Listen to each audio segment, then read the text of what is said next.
Welcome to The Author Show, where we feature new authors and books, from fiction to self-help and everything in between. You'll find it all at theauthorshow.com. That's theauthorshow.com. And now let the show begin. Hello and welcome back to the show. This is your host, Don McCauley. Today we're welcoming the program author Moana Robinson, and she is the author of Be Styled for Life, Living with Sass and Style Over 50. Before I bring in today's guest, a quick reminder that selected interviews are available on our iPhone app, which can be downloaded in the App Store, as well as on TV on the Roku channel and Amazon Fire TV. Our app name on all platforms is simply The Author Show. Moana, how are you? I'm fantastic, thank you. Tell us a little bit about yourself, please. I live at the Gold Coast in Queensland, Australia, right close to the beach, about 5 minutes walk from the beach. I'm a grandmother. I have 6 grandchildren, married with 2 daughters, and I'm a personal stylist and a life coach. So tell us about your book. The book is part inspirational and self-help with life experiences about myself and some other women. And it's all about how to have confidence and better relationships. And it's also applicable information on colour and style, which includes dressing for your body shape, proportions and body variations, personal colours, face shapes, style personalities, advice on makeup, glasses, hairstyles, wardrobe sorting, and also on how to shop smart. Now, who did you write your book for specifically? Who's your target audience? I mainly wrote the book for women who are looking for guidance and direction with their life and style. And I wrote it for the woman who wants to improve their life and improve their style. I also wrote it for the woman who wants some inspiration for life and style. I also wrote it for the woman who wants to be the best that they can possibly be, so that this can create a ripple effect and they can enjoy their life, their relationships, their wardrobe, and just really enjoy getting dressed every morning. Now, could you say that there's any type of central message or perhaps underlying theme that you would say runs throughout your book? Definitely. There's a definite message, and the core message is actually contained in the title of the book. The book's called Be Styled for Life, Living with Sass and Style Over 50, and the Sass to me stands for self-awareness and self-sufficiency. So it's all about being self-aware and really and truly knowing yourself inside and out, and also about being self-sufficient. So in other words, taking responsibility for your own happiness, for your own life, and knowing where to reach out to find the tools that you need to keep that happiness going and to have a fulfilling and satisfying life. So if you had to choose, what would you say is the single most important idea you're sharing in your book that's really going to add value to the reader's life? Well, the idea that I would like to share is that the reader is unique. They're absolutely unique. Everybody's an individual, and they've all got their own unique life and style. And it's going to be something that they can keep on learning about as they go through life, learning about the tools and resources that they can find to help through any challenges that they come across. Now, if you compare your book with any book out there we might already be familiar with, which book would it be and why? The book that I can think of is a book called The Positive Woman, and it's by Gail Lindfield. It's a self-help book and workbook. I read this book many, many years ago, and my book is a self-help book in the first part. So part 1 is a self-help and inspirational book. Part 2 is also comparable to other styling books that the readers may have seen out there, such as Trini and Susanna books, many of the other styling books out there to do with tips on colour, style personality, body shape, makeup, hair, glasses, and things like that. So it's a combination of those sorts of books. But the Positive Woman book is one that I read years and years ago, and that really made an impact on me. Since then, I've read a lot of books, a lot of self-help books, along with my life coaching textbooks and all the other courses that I've undertaken. And this book really is a combination of the information that I've gleaned from experience and from all of those books. So what prompted you to write this book? I wanted to share a lot of the information from the experience and the online course, which I've got on my website, but I wanted to share it in an easy-to-read, concise format so that I could empower women to look and feel their best. I attended a half-day workshop in May last year at the Gold Coast here and realised that this is something I could do to share my experiences and the information that I have. I'd thought about writing a book when I was very young, probably, maybe 10 years old. And I just wondered at the time what it would be like to write a book about my life as I was growing up. I forgot about that until I wrote a chapter in another book, which was actually published by the owner of my life coaching college. And I wrote a chapter in this book and a few magazine articles after that. But I remember exactly where I was when I had that thought. And I know that I was only quite a young girl. Since then, there have been some huge life experiences and learnings which have all brought me to where I am today. The workshop I attended last year was great because I realised that writing and publishing a book was not out of the realm of possibility after all. And it was a fantastic way to share some of my knowledge and experience. So why did you decide to be so specific about the age group of 50-year-old women? I wanted to put an actual age on the title of the book so that women of that age, that particular age, didn't bypass it. There's a plethora of books and magazines for younger women, fashion magazines, style books and magazines, books on confidence, books on careers and things like that, which are very general. This is a book by a woman who has been through her 50s, almost all the way through her 50s, and has had a lot of life experience with a desire to inspire women of all ages. After all, I've been a younger woman, and younger women will get a lot of benefit also. So we never stop learning, and the combination of personal development and style is something which will appeal to all age groups.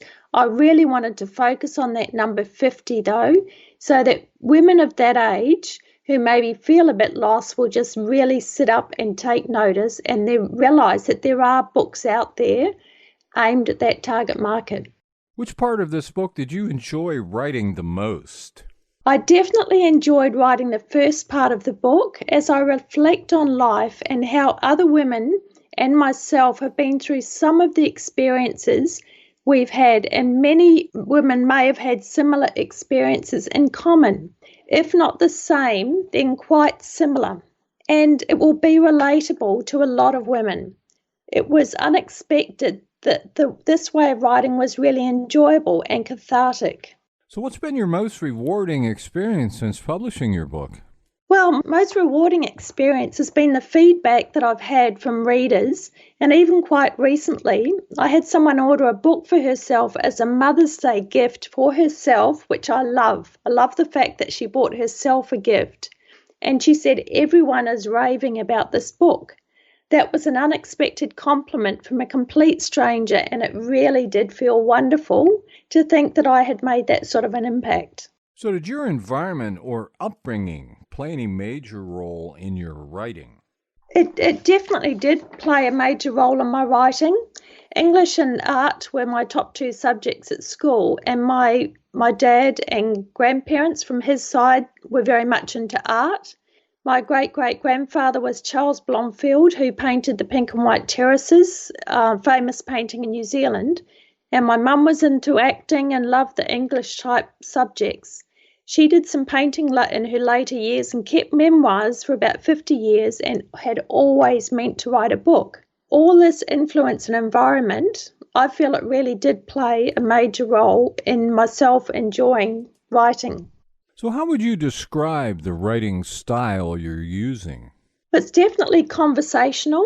I dictated most of the book, and readers have since told me that it's almost as though they were sitting in a chair in conversation with me as author of the book. So I would definitely say it's a conversational style of writing. Now, most authors have a very specific reason for writing a particular book. What was your reason for writing this book? The reason I wrote this book was I wanted to provide women with a concise, easy-to-read book which is going to make a difference in their life.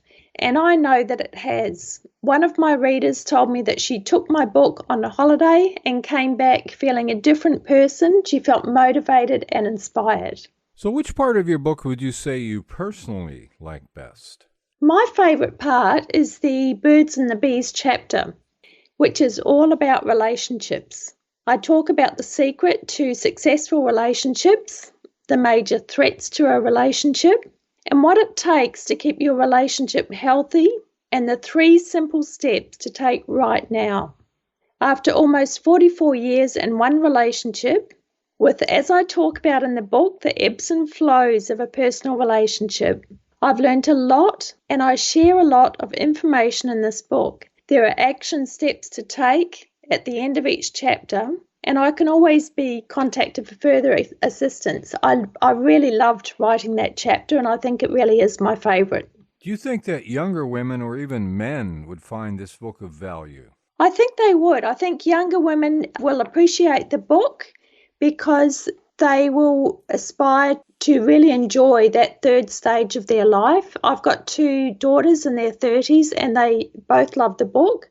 Men will enjoy reading the book because really the confidence, the self-esteem, taking responsibility for your own life, even the colours, the styles, all sorts of aspects of the book will appeal to both sexes, to men and to women, and younger women will relate to a lot of the information that's in the book. So even though, apart from the title, it's still going to relate to younger women as well.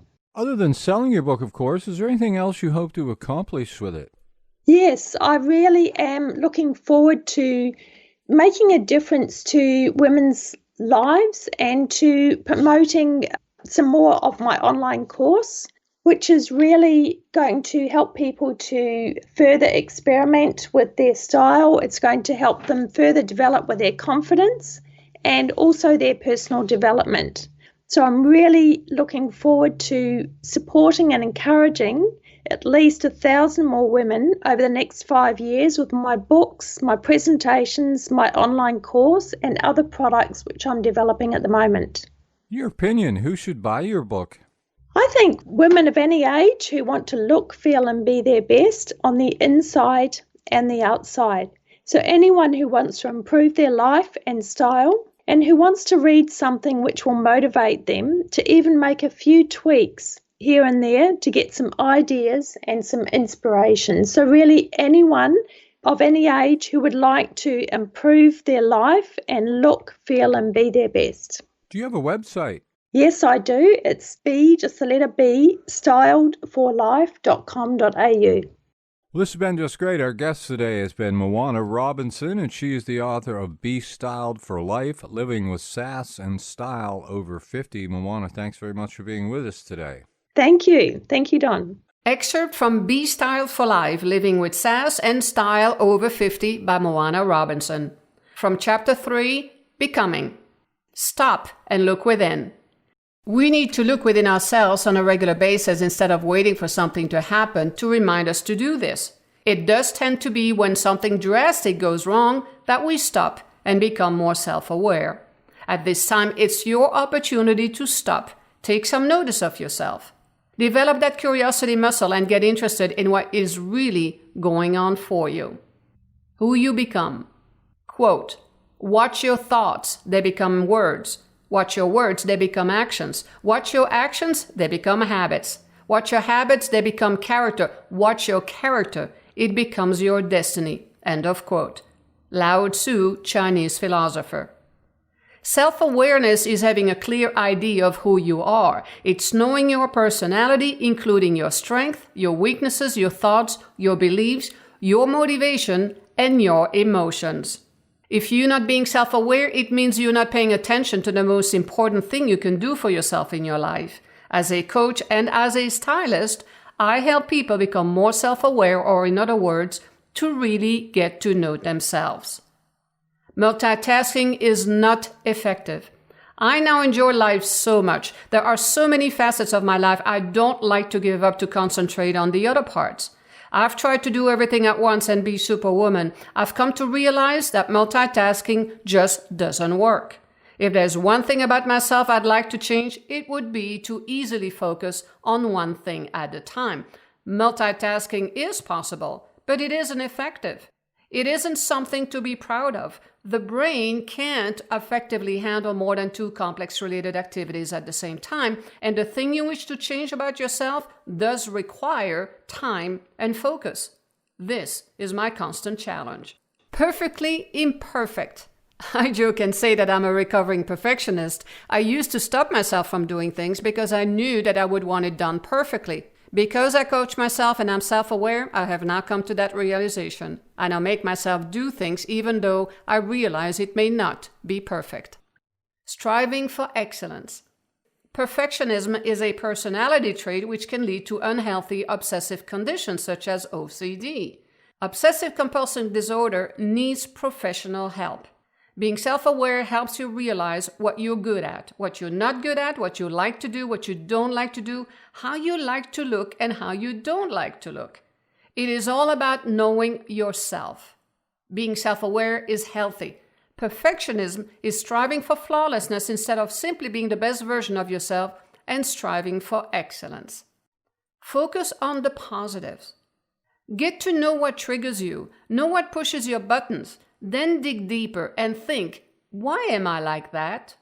What is it? That is when that sense of curiosity comes in. Recognize your traits. Focus on your positive traits and those you can improve on. Know that it's completely okay to be perfectly imperfect. Being mindful. One of the ways you can become self-aware is mindfulness. Mindfulness comes about when you're focusing on one thing.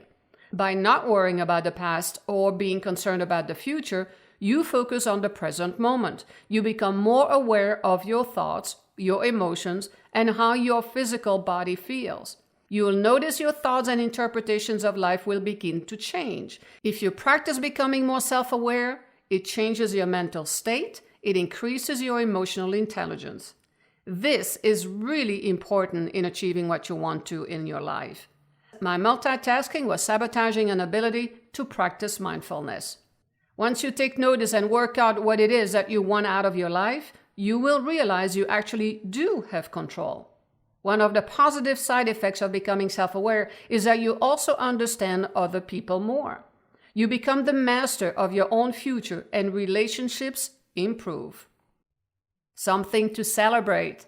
At this stage of your life, you have the benefit of looking back on life's experiences and the result of what was achieved. This is something that doesn't happen as much when you are younger. And it's why I describe these years as the wisdom years. That's something to celebrate. Better than yesterday. No matter what age you are or what stage you're at in your life, you can reflect on your day each evening. This way, you can constantly improve yourself. I believe that no one individual is better than another. We can each be better than we were yesterday. Benefits of becoming more self-aware. Relationships improve. Your awareness increases about other people as well. You develop tools and strengths, especially in the area of discernment. You learn to cultivate relationships based on trust and respect. Communication with others improve. You understand how your emotions work and in turn understand and are more empathetic towards the emotions of others. By practicing tools of self-reflection, you'll be able to look at decisions and choices you've made, noticing how you made them and what effect they had, whether or not those decisions or choices were the right ones for you. You look at decisions or choices you may have made involving other people and whether your assumptions were correct or slightly misguided. This stops you from making mistakes again. You can admit mistakes if you find you were misguided or you made an incorrect assumption involving another person. This is a sign of strength, not weakness. Your credibility is improved when you admit these mistakes. It's when you ignore mistakes, stick your head in the sand, or try to blame someone else that your credibility is damaged. You become even more self-aware by taking responsibility for your actions. Your health will improve. Self-awareness to do with health is paramount. You need to be aware of your body and how you're feeling, whether you're feeling fit or unfit, toned or need some exercise to work on your muscles. You need to be aware of how quickly you run out of breath. You need to be self-aware to notice if your heart is increasing in beats. Being self-aware helps you with your wardrobe and knowing what style suits you and what styles don't. No matter what age you are, it is never too late to change the aspects of yourself you may wish to change. Agent for change. If you come to a fork in the road, look at where you're at. If you're getting the results you want, that's fine. Don't change that part. If you aren't getting the results, being self-aware enables you to take the other fork in the road and change whatever needs to be changed. Awareness is the greatest agent for change. Action steps. Get in the habit of increasing time for mindfulness. Take a walk in nature. My favorite place is the beach, and it's a treat for me to get to there. I just absolutely love it. You can be mindful through meditation, going for walks, swimming. I love swimming. I used to swim laps in a swimming pool and repeat positive affirmation as I went. I find one of the best places to be mindful is when I'm on an airplane. There are no distractions, so I have the time to think and reflect. Listen to yourself and your communication and really listen to other people. Don't just hear noise or someone talking, but really listen to what they're saying. Journaling is something which is very powerful. If you have never done this before, I'd advise you start either in the morning or evening and make it consistent. At times when you're feeling you just have too much on your plate or in your mind to become more self-aware or do any self-reflecting, just set aside some time to write whatever comes into your mind. It's called a stream of consciousness. This is a practice that will really help you empty out and just leave your mind free for that self-awareness. This is Don McCauley wrapping up another edition of the Author Show. Go out there, buy the book today, and please share this interview with your friends so that they too have the opportunity to discover our guests and their work. The Author Show can be accessed at any time at theauthorshow.com.